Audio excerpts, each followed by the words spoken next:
섬나라입니다. 근데 그곳을 가서 느꼈던 건, 야, 정말 굉장히 아름다운 나라구나, 이런 생각이 들었습니다. 그땐, 야, 정말 모든 게 이렇게 자연도 아름답고요. 그 속에서 이렇게 살아가는 그 집들이나 마을, 사람들, 해변가, 이런 모든 게 너무너무 좋더라고요. 그래서, 야, 나중에 이런 데 와서 한번 살고 싶구나, 이런 생각이 들 정도로 참 아름다운 그러한 곳이었습니다. 그런데 이 섬나라인 뉴질랜드에는요, 날지 못하는 새가 5종류가 있다라고 합니다.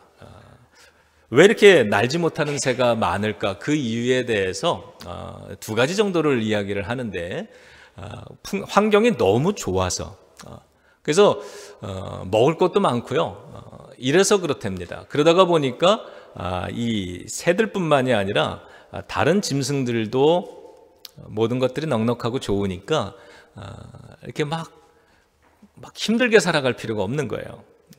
너무 평안한 거죠. 그러니까 서로를 해칠 필요가 없는 겁니다. 그래서 이 새들이 천적이 없다 그래요. 천적이. 하다못해 그 뉴질랜드에 사는 뱀들은 독 있는 뱀도, 독사도 별로 없다고 그러던데, 그러다가 보니까 새들은 굳이 날아오를 필요가 없어졌다라고 하는 거죠. 날아야 할 이유를 잃어버린 새들, 날개는 있어도 날지 못하는 새가 되는 거죠. 거기에 대표적인 게 이 키위라고 하는 새, 여러분 잘 아실 텐데요. 날개가 다 태화돼 가지고 없습니다. 날지 못합니다. 시련이 없기 때문에 굳이 날지 못하게 되는 이런 모습을 보면서 반대로 시련은 새를 힘차게 날아오를 수 있게 만드는구나, 이런 생각을 해봤습니다. 요셉이라고 하는 사람의 인생을 보면 하나님의 은혜가 보입니다. 하나님께서 이 요셉의 인생 늘 함께 해주셨는데, 그의 인생에 주신 축복은 형통함의 축복이다, 이렇게 오늘 본문이 이야기를 합니다. 그런데 이 형통함의 축복이라고 하는 건 시련 속에서의 형통함이었습니다. 아마도 하나님께서는 요셉을 그냥 평범한 그저 그런 사람으로가 아니라 그의 인생을 통해서 하나님의 쓰고자 하는 더 새로운, 더 큰 어떤 계획이 있었기 때문에 그를 보다 더 힘차게 날아오르게 만들기 위해서 그러한 삶의 시련 속에서의 형통함을 주셨던 것 같습니다.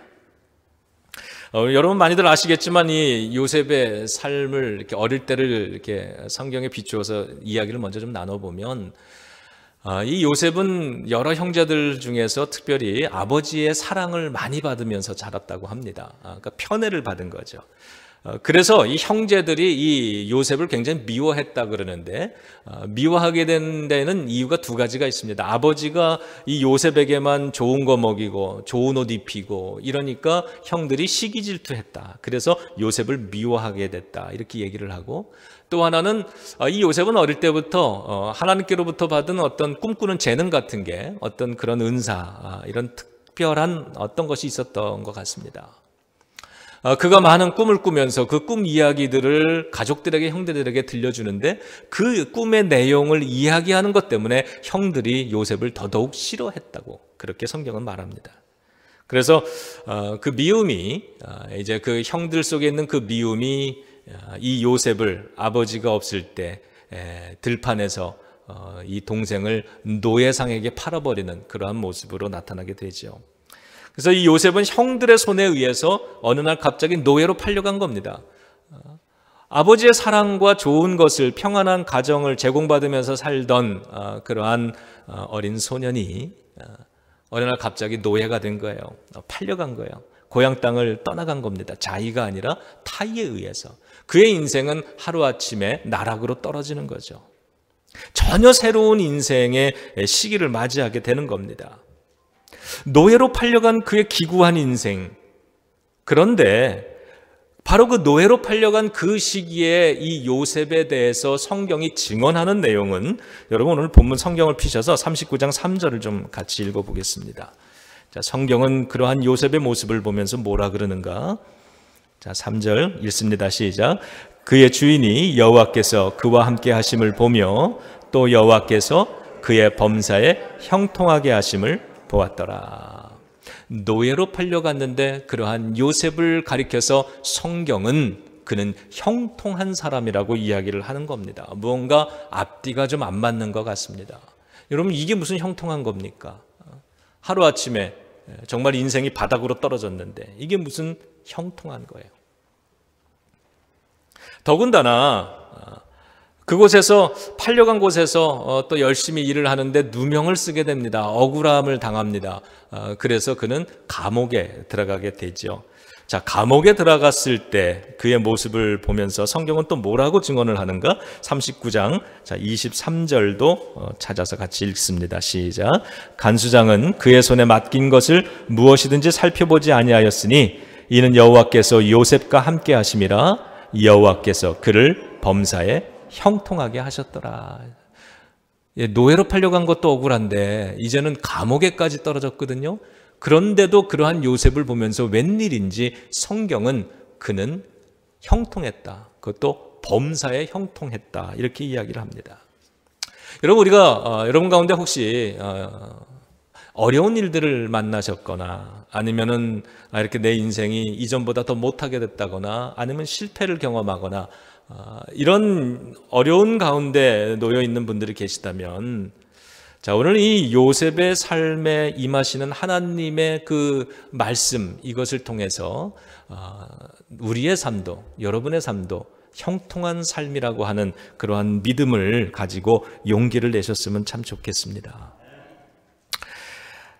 형통함, 그렇다면 저는 이 부분을 읽으면서 이런 질문이 들었는데, 아니 이게 뭐가 형통한 거예요? 형통함이란 아버지의 집에서 그렇게 평안하게 살던 삶을 잃어버리지 않는 게 형통함이죠. 오히려 이전보다 더욱더 모든 여건이 좋아져야지, 계속 좋아져야 형통함이죠. 지금 노예로 팔려온 데다가 감옥에까지 들어가게 됐는데 이런 삶을 어떻게 성경은, 하나님은 형통하다고 말씀을 하시는 걸까? 이거 뭔가 좀 이상합니다. 그래서 이쯤 되면은요, 성경이 말하는 하나님이 말씀하시는 그 형통함의 의미가 무엇인가를 우리는 생각해 봐야 됩니다. 그리고 눈에 보여지는 것들 그 너머를 보시는 하나님의 그 섭리, 이러한 사람 속에도 형통함을 만들어 가시는 하나님의 은혜가 있는데 그 은혜를 오늘 어떻게 하면 나는 나의 것으로 만들 수 있을까? 이것을 고민하면서 오늘 성경을 함께 읽어봐야 하는 것이죠. 그런 의미에서 오늘 요셉의 삶 속에 나타난 형통함의 의미 4가지를 살펴보겠습니다. 첫 번째는요, 하나님이 함께 하시는 사람으로 사는 것, 이게 형통함입니다. 하나님이 함께 하시는 사람이 형통한 사람인 거예요. 그 이야기가 39장 2절과 3절에 이렇게 기록이 되는 겁니다. 여호와께서 요셉과 함께 하심으로 그가 형통한 자가 되어 그의 주인 애굽 사람의 집에 있으니 그랬어요. 노예로 팔려갔을 때 하나님은 그 요셉이 이집트까지 가게 될 때 하나님은 그곳에 같이 갔다는 겁니다. 그리고 하나님이 늘 함께 해주시기 때문에 요셉은 형통한 사람이 될 수 있었다. 비록 노예로 팔려갔을지라도 그는 형통했다는 거죠. 그러면서 3절엔 그의 주인이 여호와께서 그와 함께 하심을 보며 또 여호와께서 그의 범사에 형통하게 하심을 보았더라. 이렇게 얘기합니다. 요셉이 보디발이라고 하는 사람의 집에 팔려가서 그 집에 노예로 살게 되는데, 비록 노예의 신분이지만 집 주인인 보디발이 보기에 하나님이 늘 함께 하시는 사람인 것을 보았다는 거예요. 알 수 있었다는 거예요. 저건 노예지만 비천한 자인 것 같은데 하나님이 그 사람과 늘 함께 하는 거죠. 그러면서 하나님이 그뿐이 아니라 이 요셉을 형통하게 하는 것을 늘 지켜보았다라고 그렇게 이야기를 합니다. 그렇구나. 형통함이라고 하는 것은 첫 번째는 하나님이 함께 해주는 사람이구나. 그래서 우리 이렇게 기도해야 되겠습니다. 하나님, 늘 나와 함께 해주시기 원합니다. 하나님, 나도 늘 주님 곁에 머물겠습니다. 하나님이 함께하지 않는 사람, 하나님 곁에 두지 아니하는 사람, 이런 사람이 되지 않기 원해서 오늘도 오늘 요셉의 모습을 보면서 첫 번째로 그렇게 좀 간절히 기도하는 삶이 됐으면 좋겠습니다. 하나님, 나와 함께 하옵소서. 자, 우리는 일이 잘 안 되거나 실패하면 형통함이 없다고 생각하는데 하나님은 좀 다르게 보십니다. 조건이나 신분이 잘 되지 않을 때에도 하나님은 요셉을 떠나지 않으셨고 요셉을 형통하게 만드셨기 때문에 저나 여러분들이나 우리들의 삶이 좀 안 되더라도, 좀 실패하더라도 하나님은 떠나시는 분이 아니라는 거예요. 하나님은 우리가 좀 실패했다고 모자라다고 우리를 버리시는 분, 포기하는 분이 아니라는 거예요. 그러니 삶이 좀 어려워져도 용기를 잃어버릴 필요가 없는 거죠. 하나님은 여전히 나와 함께 하기 때문에, 하나님은 여전히 요셉을 형통하게 지켜주시듯이 나를 그렇게 지켜주실 것이기 때문에. 여러분, 요셉이 어떻습니까? 가족에게 버림받은 사람 아닙니까? 가족에게 버림받았습니다. 그러나 요셉은 여전히 형통한 사람입니다. 신분이 낮아졌습니다. 그러나 요셉은 형통한 사람입니다. 불행을 만나서 인생이 초라해졌습니다. 그러나 그는 형통한 사람입니다. 여러분, 이게 성경이 가르쳐주는 겁니다. 이 요셉의 이야기, 이름에 우리의 이름을 넣고 여러분 자녀들의 이름을 넣고, 비록 그리할지라도 너는 형통한 사람이다. 그 주님의 음성을 우리가 함께 아멘으로 보답할 수 있기를, 고백할 수 있기를 바랍니다. 자, 어려울 때일수록 하나님과 함께 하는 게 중요한 거예요. 이상하게 어려움은 하나님의 은혜를 자꾸 잊어버리는 것 같아요. 어려움은 하나님을 자꾸 떠나는 것 같아요. 예배의 자리를 자꾸 떠나고, 그게 아니라 어려울수록 하나님은 더 가까이 계시다. 그러니 우리도 더 가까이 다가가자. 자, 두 번째입니다. 자, 형통함이란 남을 복되게 만드는 것입니다. 39장 5절에 보니까 요셉이 형통하기 때문에 하나님은 어떻게 하셨느냐? 그가 요셉에게 자기의 집과 그의 모든 소유물을 주관하게 한 때부터 여호와께서 요셉을 위하여 그 애굽 사람의 집에 복을 내리심으로 여호와의 복이 그의 집과 밭에 있는 모든 소유에 미친지라, 이렇게 얘기합니다. 하나님이 요셉을 형통한 사람으로 세워주니까 요셉은 종의 노예의 신분입니다. 그런데 이 요셉 때문에 주인이 복을 받는다는 거예요. 세상적인 시각으로는 주인이 복이 있어서 노예인 요셉이 복을 받아야 되는데 그렇지 않은 겁니다. 이게 바로 형통한 사람의 특징인 거죠. 하나님이 함께 하시고 하나님이 지명하시고 하나님이 쓰시는 사람의 특징이 이런 것이다. 요셉이 형통함이 있었기 때문에 요셉의 주인인 보디발의 집이 복을 누렸다라고 얘기합니다. 이것을 통해서 알 수 있는 건 형통함이라고 하는 것, 그것은 이기적인 것이 아니라는 겁니다. 내가 성공하는 것이 그것만이 꼭 형통함은 아닐 수도 있는 겁니다. 저는 이 본문을 읽으면서요, 이런 생각을 해봤습니다. 그러면 내 주변에 형통한 사람, 하나님이 저분과는 늘 함께해서 형통한 사람이 누굴까, 이런 걸 한번 마음속에 떠올려 봤어요. 왜냐하면 그 사람과 좀 가까이 지내고 가까이 있어야 되겠다, 이런 생각을 한 거예요. 요셉과 같은 사람을 내가 가까이 함으로써 그 사람이 형통한 사람이니까 보디발이 복을 누린 것처럼 나도 그 복을 함께 누릴 수 있기 때문입니다. 그러므로 누구를, 어떤 친구를, 어떤 사람을 가까이 두는가, 이건 굉장히 중요한 문제입니다. 특별히 형통함의 문제에 있어서, 축복된 인생에 있어서 어떤 사람과 함께 내 신앙의 여정을 함께 가기로 선택할 것이냐, 이건 굉장히 중요한 문제입니다. 오늘 내가 비록 크게 성공하고 있지 못할지라도 나로 인해서 남을 복되게 하는 사람, 내가 만약에 형통한 사람이라고 한다면 나를 만나고 있는 사람은 나를 통해서 그가 마음이 어려울 때 위로도 받을 수 있고요. 내가 사람을 허무는 사람이라면 형통하지 않겠지만 내가 형통한 사람이라면 낙심한 사람, 그 사람에게 건네주는 따뜻한 말 하나, 그를 향한 기도 한마디, 이러한 이야기 하나, 손길 하나가 그를 살려줄 수 있는 그러한 사람도 될 수 있는 것이다. 여러분, 형통한 자 되기를 주님의 이름으로 축원합니다. 그래서 여러분을 가까이 지내는 사람들이 여러분들로 인해서 위로도 받고 용기도 받고 기쁨도 누리고 믿음도 회복하고 이러는 은혜의 역사가 많이 나타나기를 주님의 이름으로 축원합니다. 우리 교회도 이런 교회면 참 좋겠어요. 그래서 이 지역사회가 이 요셉을 보듯이 우리 교회를 보면서 야, 저 교회는 하나님이 함께 하시는 교회야. 이래. 그거면 되는 거죠. 하나님이 함께 하심으로써 늘 형통하게 되는 복이 있다. 저 교회를 잘 모르지만 하나님이 저 교회를 보면은 참 하나님이 함께 하는 교회 같아. 은혜가 늘 있는 교회 같아. 그러면 이 교회가 여기에 있음으로써 이 지역사회가 우리 교회를 통하여서 우리들의 여러분의 기도와 또 우리들의 이 예배와 우리들의 이 섬김을 통해서 이 지역사회가 함께 복을 누리게 되는 것.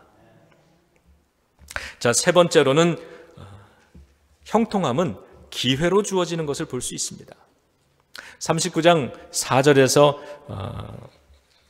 주인 보디발은 이 요셉을 가정 총무로 세워서 집안의 모든 일들을 다 맡겼다, 이렇게 이야기를 합니다.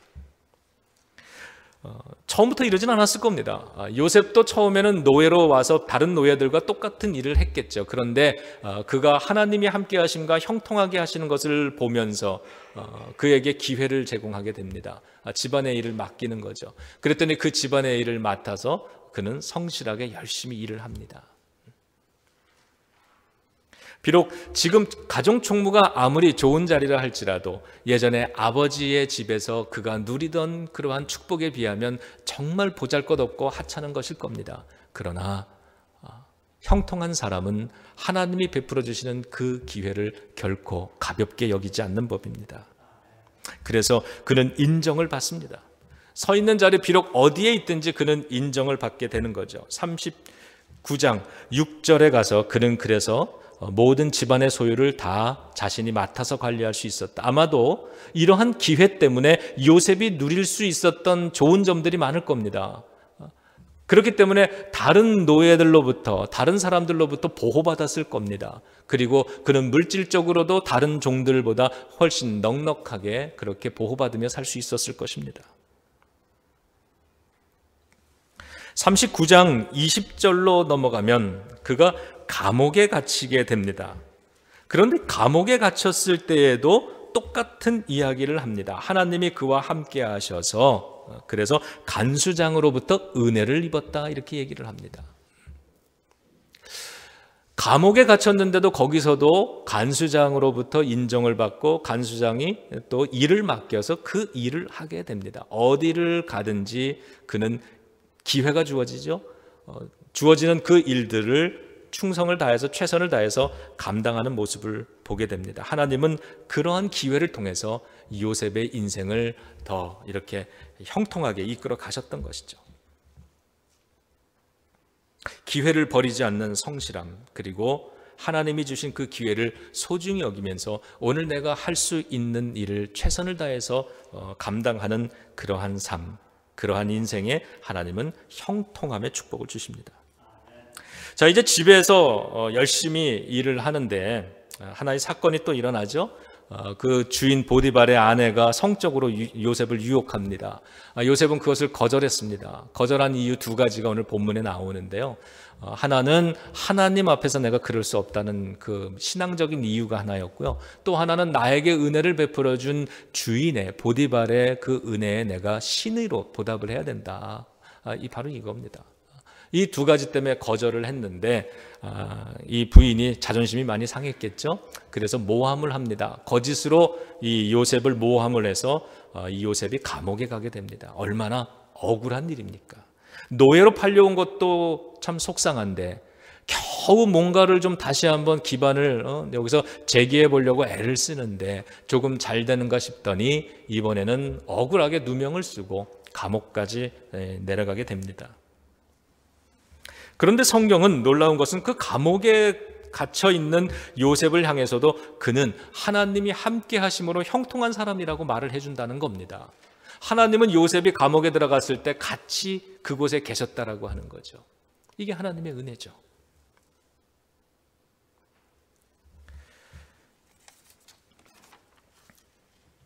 성경에 보면 갇힌 지 여러 날이 되었다라고 이야기를 합니다. 그런데 이 감옥에 어느 날 왕의 신하 두 사람이 들어오게 됩니다. 이런 생각을 해봅니다. 그가 감옥에서 이 두 사람의 신하를 만나지 않았더라면, 이런 생각을 해봤어요. 만나는 게 우연인 것 같지만 그러지 않을 수도 있겠구나. 하나님의 섭리 속에서, 계획 속에서 있는 사람이라고 한다면 이것은 우연이 아닐 수도 있다는 거죠. 이 두 사람의 감옥에 들어온 이 왕의 신하 두 사람을 만난 것 때문에 앞으로 요셉의 인생은 크게 달라질 겁니다.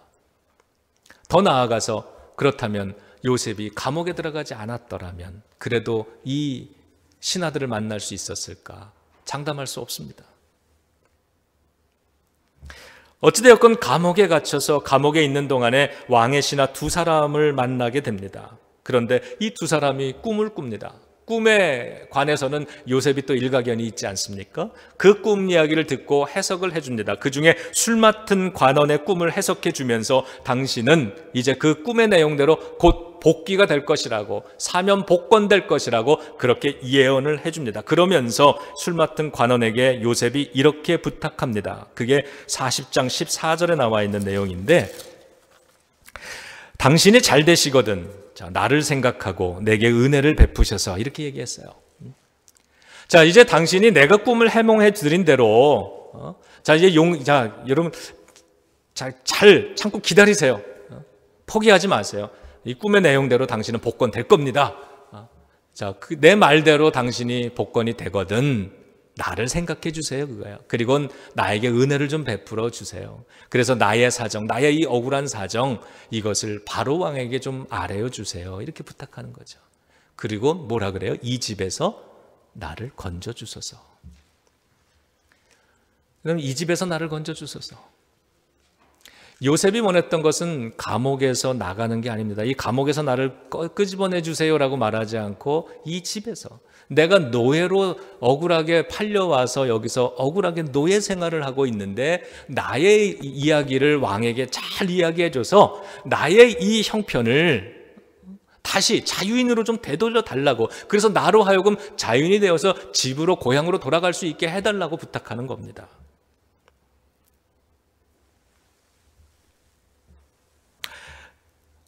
얼마 후에 예언대로 이 관원은 풀려났죠. 복권이 됐습니다. 그러나 그 신하는 어떻게 합니까? 23절에 보면 술 맡은 관원장이 요셉을 기억하지 못하고 그를 잊었더라, 이렇게 얘기합니다.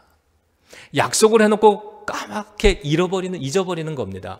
그런데 그를 잊어버린 것을, 그래서 감옥에서 나오지 못한 요셉이 몇 년을 더 있게 돼요? 41장 첫 번째 구절, 그 다음 구절을 읽어보면 2년을, 그로부터 2년을 더 감옥 생활을 하게 됩니다. 금방 나가기를 기대했겠죠. 여러분, 이 2년이라고 하는 이 시간 참 재밌지 않습니까? 제가 요셉이었다면 아마 마음속에 이런 마음 들 수도 있을 것 같아요. 보통 사람이라면요, 내가 형제들에 의해서 팔려왔잖아요. 버림받았잖아요. 가장 가깝고 가장 나를 지켜주고 사랑해야 될 대상으로부터 버림받습니다. 인생은 이런 거야. 사람들은 그래. 가족도 가장 가까운 사람이 원래 배신하는 거야. 이런 마음이 들 거예요. 그리고 노예로 팔려온 보디발의 집에서 충성을 다해서 정직하게 주인을 섬겼는데 이 주인이 이런 자기의 말을 믿어주지 않고 자기를 그냥 헌신짝처럼 그냥 감옥에다가 내던지잖아요. 야, 사람들 위해서 열심히 해줄 필요가 없는 거야. 인생은 이런 거야. 사람들은 그런 거야. 술 맡은 관원 내가 꿈 해몽해주고, 그렇게 꿈 해몽해주기 위해서 내가 그렇게 기도하면서 애를 썼는데 나가자마자 약속을 잃어버려. 그것도 2년씩이나 소식이 없네. 인생은 그런 거야. 사람들은 그런 거야. 그런데 요셉은 그러지 않았다는 거예요. 하나님이 함께 하셔서 형통한 사람은 그런 것이구나를 배웁니다. 인생을 넓게 보는 거죠. 그러면서 만 2년이 지난 후에 2년 동안 그 감옥에서 요셉의 기대와는 상관없이 그는 더 감옥 생활을 하게 됩니다. 참 보디발 참 사람 참 그렇다는 생각이 들어요. 아니 뭐 이런 일로 2년 동안이나 감옥에다 가둡니까, 사람을? 참 지질이 복도 없는 게 요셉의 인생인데 성경은 그의 인생을 그렇게 바라보지 말라는 거예요. 그렇게 평가하지 말라는 거예요. 하나님은 그의 인생을 형통하게 만들어 가신다라고 하는 것. 아마도 주님은 이렇게 말씀하십니다. 그렇게 저는 듣습니다. 너의 인생, 저 사람의 인생, 너희들의 인생이 뜻한 대로 되어지지 않는다 한다고 해서 쉽게 너희의 인생 판단하지 마. 쉽게 판단하지 마.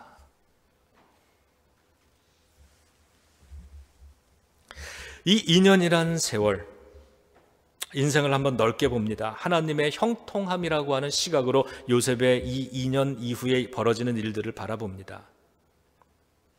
2년 후에 이집트 바로 왕이 꿈을 꿨는데 이 꿈 때문에 전국 나라가 다 쑥대밭이 됩니다.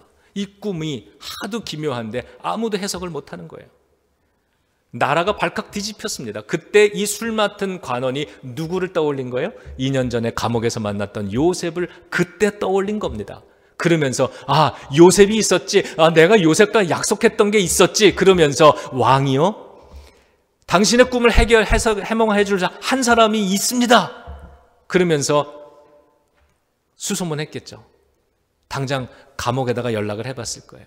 아직도 거기 있네요. 그를 부릅니다. 요셉이 왕의 앞에 섭니다. 그의 꿈을 해석해 줍니다. 왕은 그 요셉의 지혜로움을 보고 그 자리에서 요셉을 총리로서 발탁을 하게 되는 겁니다. 만약에 여기서요, 이 2년이라는 세월을 다시 한번 보게 되는 거예요. 이 2년의 시간, 이게 만약에 요셉의 삶 속에 없었더라면, 여러분, 요셉이 원하던 대로 당장 이 풀려났던 이 술 맡은 관원이 바로에게 이야기를 잘해줘서 자기가 감옥에서 나갈 뿐만이 아니라 노예가 됐던 이 억울한 신분을 다시 다 회복해서 고향 땅으로 갈 수 있었더라고 한다면 요셉은 이게 형통한 거 아니에요?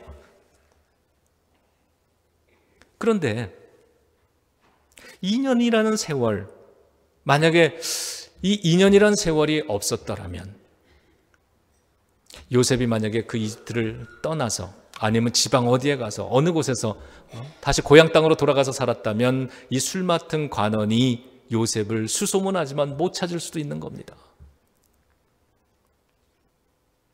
요셉에게 있어서 그냥 고향으로 2년 전에 돌아갈 수 있었더라면 그의 인생은 아버지 밑에서 그냥 그렇게 넉넉하게 편안한 인생, 그저 그런 평범한 인생 살다가 끝나버렸을지 모르지만 하나님은 요셉의 인생을 더 귀하게 쓰시고 싶어 했던 거죠.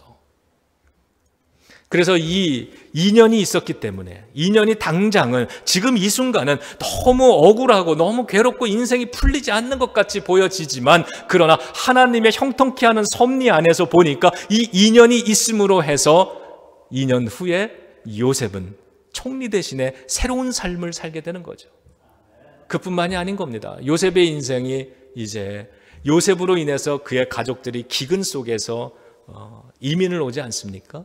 이집트로 이민을 옴으로써 그 가족들이 생계를 유지할 수 있게 된 거예요. 그뿐만이 아닙니다. 그 이민을 왔던 70명의 가족들이 나중에 세월이 지나면서 이집트에서 하나의 큰 민족이 되는 거잖아요. 그리고 그들이 노예 생활을 하게 되죠. 그러면서 모세를 통해서 출애굽하게 되는 역사의 주인공들이 되는 겁니다. 하나님은 그 출애굽의 역사의 이야기를 이미 계획해 놓으셨던 거죠. 자, 요셉의 삶, 이제 총리 대신이 되죠. 감옥에 갇힙니다. 노예로 팔려왔어요. 가족들에게 버려진 겁니다. 팔려졌습니다. 예수 그리스도의 모습을 여기서 우리 보잖아요. 제자들에 의해서 팔려진 예수 그리스도가 감옥에 갇히듯 재판정에 하고 그 십자가에 달리시고 무덤에 갇히시고, 그러나 요셉이 나중에 자기의 형제들을 용서하는 그런 모습을 보면서 우리를 용서하시는 예수 그리스도의 저 십자가의 구속의 은혜를 우리는 경험하게 됩니다. 그래서 요셉을 이야기할 때 우리는 예수 그리스도를 함께 이야기하는 거죠. 출애굽의 역사, 이 출애굽의 역사를 우리는 예수 그리스도께서 죄의 사망의 노예된 우리를 출애굽해 주시는 그 십자가의 구원의 은혜를 이야기하는 겁니다. 주님의 은혜는, 요셉을 귀하게 쓰시고자 하는 하나님의 은혜는 바로 여기까지 다 있었던 것이죠. 우리는 주님의 은혜를 다 볼 수 없습니다. 우리는 하나님의 뜻을 다 알 수는 없습니다. 알고서 살아가는 거 아닙니다. 모르고 살아갑니다. 오늘 만나고 있는, 그래서 우리는 2년만 바라봅니다. 지금 있는 이 시간, 지금 현재, 여기에 집중하게 되는 겁니다. 그런데 우리는 하나님의 뜻을 알지는 못하지만 그래서 성경을 통해서 하나님의 뜻을 믿는 겁니다. 아는 것이 아니라 믿는 거예요. 지금 내가 감옥에서 2년의 세월을 지내고 있는 것처럼 느껴지는 그런 부분들이 혹 계시다면 이 시간도 하나님의 형통케 하시고자 하는 섭리 가운데 놓여져 있는 것이라고 하는 그 믿음으로 바라보시기를 주님의 이름으로 축원합니다. 인생이 다르게 보일 겁니다. 여러분, 그게 우리가 성경을 읽는 이유 아니겠습니까? 하나님을 믿는 이유 아니겠습니까? 여러분, 형통함을 다시 한번 정리해 봅니다. 2년 전에 감옥에서 나오지 못한 것, 2년 동안 더 감옥살이 한 것, 이것이 어떻게 형통함이냐고 우리는 질문했지만, 그러나 잠시 후에, 2년 후에 우리가 그의 인생을 다시 보니까 그것은 형통함이 맞는 겁니다. 오늘 나의 인생이 어떻게 형통함입니까? 하나님께 그렇게 말씀드리고 싶은 그런 심정이 있으시다면 조금 기다려 보시기 바랍니다. 믿음으로 기다리시기 바랍니다. 우리가 항상 지난 다음에요, 되돌아보면 이거 하나님의 은혜였구나 늘 이렇게 늦게 깨달아요. 그래서 앞으로는 내가 어떤 일이 있어도 실망하지 말고 하나님의 뜻을 믿으면서 살아야지 이렇게 결심하고 가지만 또 그런 일을 만나면 또 실망을 해요. 그리고 지나고 나서 되돌아보면 이번에도 역시 하나님의 은혜였네 이러고 얘기를 한단 말이에요. 우리는 학습하는 사람들입니다. 그래서 인생을 그렇게 살아오면서 우리는 학습합니다. 하나님은 우리를 실망시켜드리지 않는 분이라는 걸 학습합니다. 그래서 오늘 어려운 일이 있어도 여기에 실망하지 않고 하나님의 형통케 하시는 은혜가 나를 기다리고 있다는 거 하는 사실을 우리는 학습해서 믿는 거죠. 자, 형통함.